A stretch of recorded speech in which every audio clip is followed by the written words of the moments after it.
अतुल के केस में कल रात एक ऐसा खुलासा हुआ जिसने लोगों को ये सोचने पर मजबूर कर दिया है कि पैसों की खातिर आदमी कितना घिनौना हो सकता है। ये खुलासा एक ऐसे शख्स ने किया जो अतुल की पत्नी के काफी करीब था, और ये खुलासा सुनकर आप लोग हैरान हो जाएंगे। और अतुल सुभाष केस में अब उस रात की कहानी सामने आई है जब अंतिम बार अतुल और निकिता साथ में थे। उस रात बेंगलुरु के फ्लैट में कुछ ऐसा हुआ था जिसकी कल्पना से ही आपकी रूह कांप उठेगी। एक एक कर आपको सब बताते हैं, पर उससे पहले अगर आप भी चाहते हैं कि अतुल को न्याय मिले तो वीडियो को लाइक करके कमेंट बॉक्स में वी वांट जस्टिस जरूर लिखिए। अब तक आपने ऐसे लोगों को दोषी समझा जो अतुल के रिश्तेदार थे, पर आपको इन 3 किरदारों के बारे में किसी ने नहीं बताया। आइए सबसे पहले हम आपको उन 3 किरदारों से मिलवाते हैं। कहानी का पहला किरदार। पहले किरदार की बात करें तो ये है हिना उर्फ रिंकी। निकिता ने जौनपुर कोर्ट को बताया था कि अतुल का बेंगलुरु में रहने वाली हिना उर्फ रिंकी नामक लड़की से अफेयर था। इसके अलावा 2 अन्य लड़कियों से भी अतुल के संबंध थे। अतुल अपनी सारी कमाई इन्हीं पर उड़ाते थे। निकिता ने आरोप लगाया। शादी के बाद मैं 2 दिन तक अपनी ससुराल में रही जो कि बिहार के समस्तीपुर में है। फिर मैं अतुल के साथ बेंगलुरु आ गई। यहाँ मुझे रिंकी और 2 अन्य लड़कियों के बारे में पता चला। निकिता ने कहा अतुल अय्याशी में सारी सैलरी खत्म कर देते थे, फिर मेरी तनख्वाह को भी छीन लेते थे। माँ से पैसे मंगवाती थी तो उन्हें भी छीन लेते थे। इस पर अतुल ने सफाई दी थी। कहा हिना उर्फ रिंकी मेरी गर्लफ्रेंड नहीं बल्कि मेरे दोस्त की बीवी है। दोनों से मैंने निकिता को मिलवाया भी था। निकिता मुझ पर गलत इल्जाम लगा रही है। रिंकी से और न ही किसी और लड़की से मेरा कोई अफेयर है। न ही मुझे शराब पीने या किसी और नशे की आदत है कि मैं इन चीजों पर बेवजह पैसा उड़ाऊं। कहानी में दूसरा किरदार है रोहित निगम। अतुल ने जौनपुर कोर्ट को कहा था निकिता किसी रोहित निगम नाम के शख्स से घंटों तक बात करती थी। उसे लेकर हमारे बीच लड़ाई झगड़े होते थे। मैंने कई दफा निकिता से कहा कि रोहित से बात न करे, लेकिन निकिता फिर भी उससे बात करती थी। उसका रोहित के साथ अफेयर था। कहानी का तीसरा किरदार। इस केस में तीसरा किरदार है आरजे सिद्दीकी। अतुल ने कहा था मैं निकिता को हर महीने पैसा भेजता हूँ, लेकिन जिस बैंक खाते में वो पैसा ट्रांसफर करता है वो अकाउंट किसी और शख्स के नाम पर रजिस्टर्ड है। उस शख्स का नाम आरजे सिद्दीकी है। वह लखनऊ का रहने वाला है। इस पर निकिता ने कहा था मेरा किसी आरजे सिद्दीकी नाम के शख्स से और न ही लखनऊ से कोई लेना देना है। इन तीनों किरदारों के बारे में पुलिस पता लगा रही है। मामले में उत्तर प्रदेश, बिहार, हरियाणा और कर्नाटक पुलिस जांच कर रही है। माना जा रहा है कि 31 दिसंबर को इन 3 किरदारों के बारे में भी खुलासा हो सकता है। वही अब अतुल सुभाष केस में अब उस रात की कहानी सामने आई है जब अंतिम बार अतुल और निकिता साथ में थे। 3.5 साल पहले क्या हुआ था उस रात बेंगलुरु के फ्लैट में, चलिए जानते हैं। AI software engineer Atul Subhash case को कई दिन बीत चुके हैं। मामले में लगातार कई नई जानकारियां सामने आ रही हैं। अतुल की बीवी और मामले में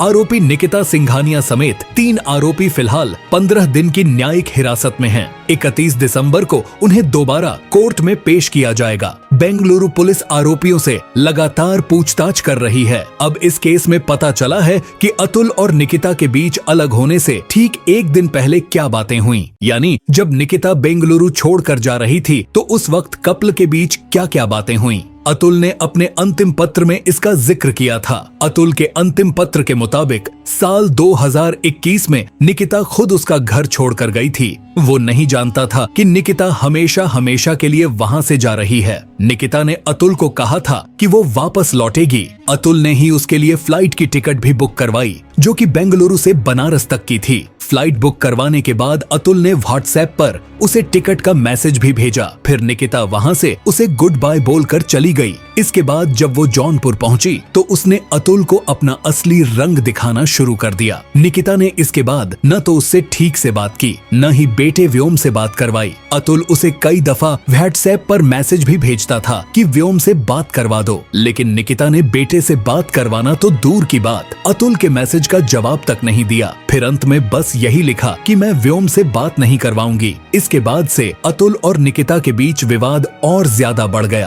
अतुल ने सोचा था कि निकिता वापस लौटेगी, लेकिन उसने वहीं से अतुल को अपने रंग ढंग दिखाना शुरू कर दिए। उसके बाद अतुल के ऊपर एक के बाद एक 9 मुकदमे दर्ज करवा दिए गए। अतुल को ऑफिस में सिर्फ 23 छुट्टियां मिलती हैं। बावजूद इसके अतुल को 40 बार कोर्ट बुलाया गया। अतुल अपनी बेगुनाही के सबूत देता रहा। लेकिन किसी ने भी उसकी नहीं सुनी। बीवी ने अतुल के बेटे को औजार बनाकर उससे 80 लाख रुपए मेंटेनेंस की डिमांड की। केस सेटल करने को कहा गया तो पहले 1 करोड़ मांगे, फिर 3 करोड़ की डिमांड कर दी। अब हम आपको एक ऐसी कॉल रिकॉर्डिंग सुनवाते हैं, एक लड़की कैसे अपने शिक्षक को अपने घर बुला रही है। आप खुद सुनिए और गुरु शिष्य की इस हरकत पर आप अपनी राय भी दीजिए।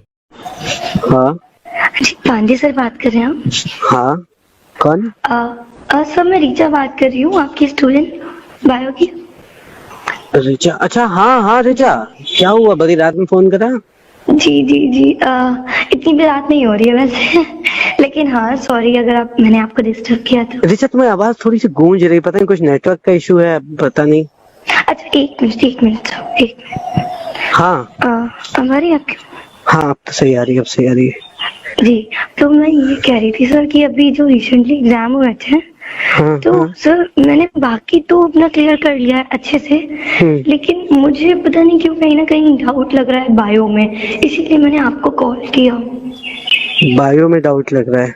जी तो यार अगर कोई डाउट है तो कल क्लास के टाइम मिलो, क्लास में बात करते हैं, फिर जैसा भी हो पाएगा। नहीं सर वो तो ठीक है क्लास में, लेकिन मैंने आपको इसीलिए फोन किया कि उसका मतलब मुझे बहुत डर लग रहा है, पता है फिर घर पे भी पापा गुस्सा करेंगे अगर नंबर कम आए, बस वही रह क्या जाएगा। दिक्कत क्या है, मतलब एक्चुअल तुम्हारे अभी जो एग्जाम हुए थे उनको लेकर के? नहीं मैंने वो क्लियर किया, पर मुझे कहीं ना कहीं थोड़ा नंबर्स का इधर उधर लग रहा है, तो आप उसको देख लेंगे प्लीज।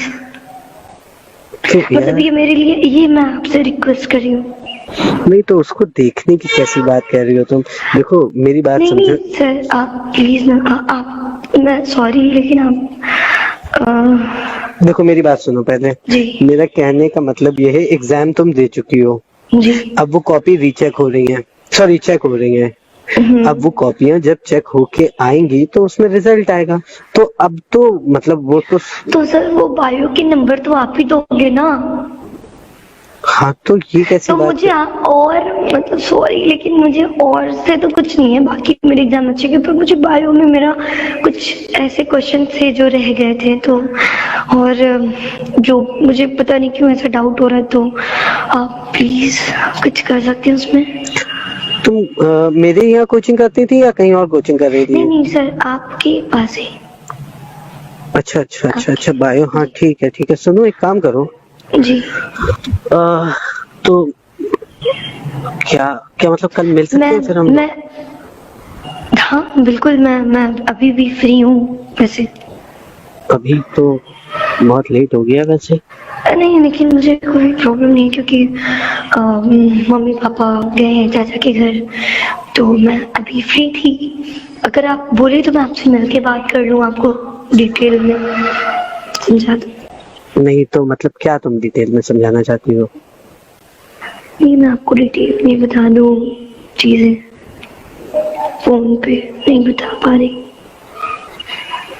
अच्छा, मेरे तो एक्चुअली मैं क्या बोलूं, मैं तो चाह रहा था कि कल देखो संडे है, अभी तो उसके बाद मंडे को, फिर मंडे ट्यूसडे शायद रिजल्ट आ जाएगा। कल संडे है, अगर कल फ्री हो तो हम लोग चलते हैं कहीं घूम के आते हैं, थोड़ा सा टाइम साथ में स्पेंड करते हैं। और रही बात नंबर्स की, तो देखो उसके लिए परेशान ना हो, मैं कुछ ना कुछ सॉल्यूशन निकालता हूं। बस मैं यही कहना चाह रही हूँ कि बस आप प्लीज देख लीजिए, बाकी मैं अभी भी फ्री हूँ, कहीं तो हम अभी भी मिल सकते हैं, और अभी बहुत रात नहीं है, अभी तो 9 ही बज रहे हैं, कल संडे भी है, तो तुम्हें अचानक से इतनी रात में कैसे ये सब याद आया? तुम पहले भी तो बात कर सकती थी। बात ये थी कि ना कि घर पे फिर मम्मी पापा थे और अभी वो कोई है भी नहीं, और मुझे डाउट लग रहा था, कहीं ना कहीं बहुत ज्यादा डर भी लग रहा था, इसीलिए मैंने आपको फोन कर दिया। अच्छा। जी, घर पे भी कोई नहीं है तो अकेले डरती नहीं हो तुम? घर पे कोई नहीं है तो? नहीं, इसलिए तो मैंने आपको फोन कर लिया। अच्छा, सब लोग कह रहे थे कि मतलब मैंने वही ह्यूमर सुने हैं तुम लोग के, तो खैर, लेकिन क्या सुने? अरे छोड़ो ये सारी बातें, क्या लेना देना। क्या सुने? आप बताओ ना, मतलब आप ऐसे क्यों कर रहे हो? नहीं मैं तुम ऋचा श्रीवास्तव बताओ। ही तो बात कर रही हो ना, मैं जी। तुम एक्चुअली नंबर नहीं सेव है तुम लोग का, एक ऋचा मिश्रा भी है। मैं आप तो अभी तक बेइज्जती कर रहे हैं आप नहीं मेरी। नहीं क्योंकि कंफर्म नहीं था ना, 2 ऋचा हैं अपने क्लास में तो वही तो नहीं, मैं ऋचा श्रीवास्तव बोल रही हूँ। हाँ, तो सब तो कॉलेज में बताते हैं कि सैम से तुम्हारी ज्यादा बातचीत होती है, मतलब वही नहीं, कोचिंग में वो तुम लोग की तो बातचीत मेरा सब लोग फ्रेंड है, वो तो मेरा फ्रेंड है बस।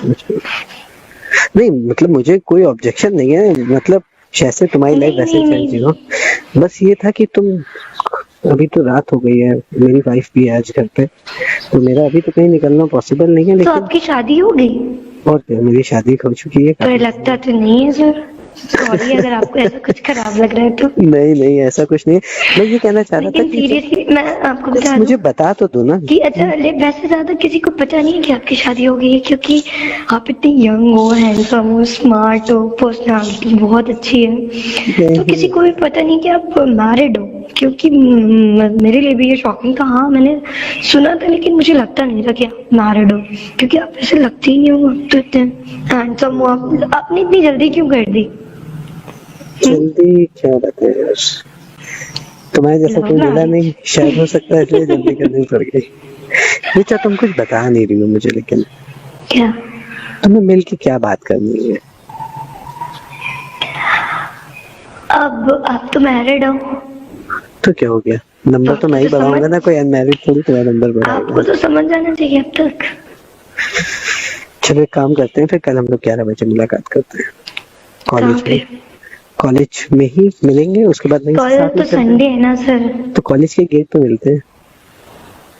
तो वहां पे नहीं आप? चलिए ठीक है, लेकिन मैं आपको फिर कल कॉल करूं? कल कॉल करो। सुनो, मैं या तो अभी ट्राई करता हूँ, अगर पॉसिबल होता है तो मैं विद इन 15 मिनट्स तुम्हारा घर का, तुम मुझे लोकेशन भेजो, मैं आ रहा हूँ।